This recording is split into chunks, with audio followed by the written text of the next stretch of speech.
Okay? Now, the elasticity depends on a number of factors. Now, what are they? First is the nature of the commodity. अरे तू एक तो पीछे जाना. An important determinant is the nature.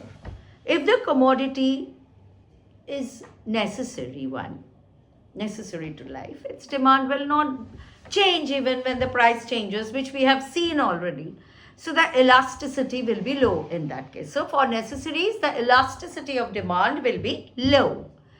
In our country, the demand for rice, salt, edible oil and all are relatively inelastic.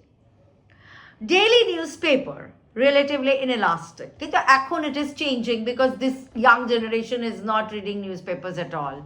They scroll through the news and the social medias and all. Whatever. Then it also depends on the existence. So A of D, you will say, no more. Chota chota kar de raha hai.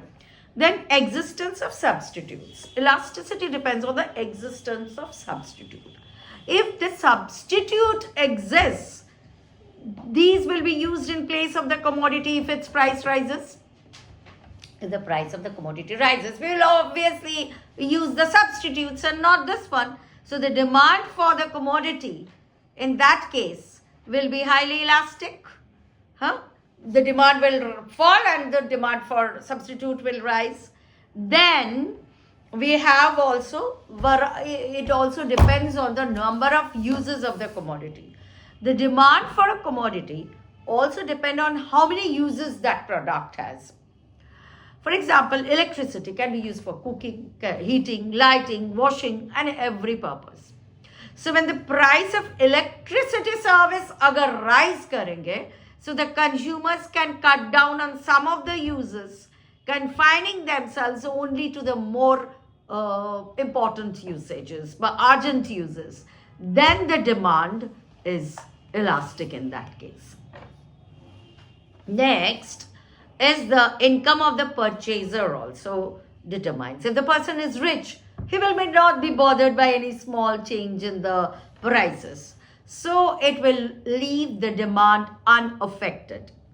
So the demand for this consumer will therefore be relatively inelastic because he won't change. You can do your own work, okay? I don't think so. Then role of habits also. Habit plays a very great role in determination of elasticities. Like a person has the habit of smoking. Even if the price of cigarette rises, he will continue to buy it. Why? Because it's his habit. So to him it will be inelastic. He's addicted. Because he is addicted to it. Then it also depends on the durability of the goods. Now close it. Now comes the question of durability of the product. In case of furniture, a durable product, a change in the price would not affect the demand much. Because most of the consumers will not buy a new piece of furniture until the old one is totally worn out. So even if its price changes, it doesn't bother many. So durable goods like they have low elasticity of demand, but those semi-durable goods like t-shirts, shoes and all, which cannot be used for a very long period, they have a relatively elastic demand. Then comes the importance. What is the importance of this particular good in the consumer's budget? If the expenditure is only a very small percentage of the total spending, we won't be bothered much. So such good like pin, matches. Even if the matches price rises, we don't even bother. So because they form only a very small part of our total budget. So they have an elastic demand. Then it also depends on the possibility of postponing the consumption. If the good is such that it is possible to postpone its consumption, it will obviously have a very high elasticity of demand. Like when the price of cement rises, people can postpone their plan for house building. So then the demand for cement will be relatively elastic. And it also depends upon the price level.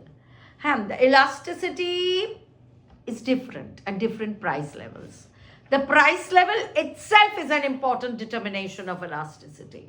At a very high price, the demand for commodity is low. Hence, even a small rise in demand will also, small rise will result in a large percentage of change.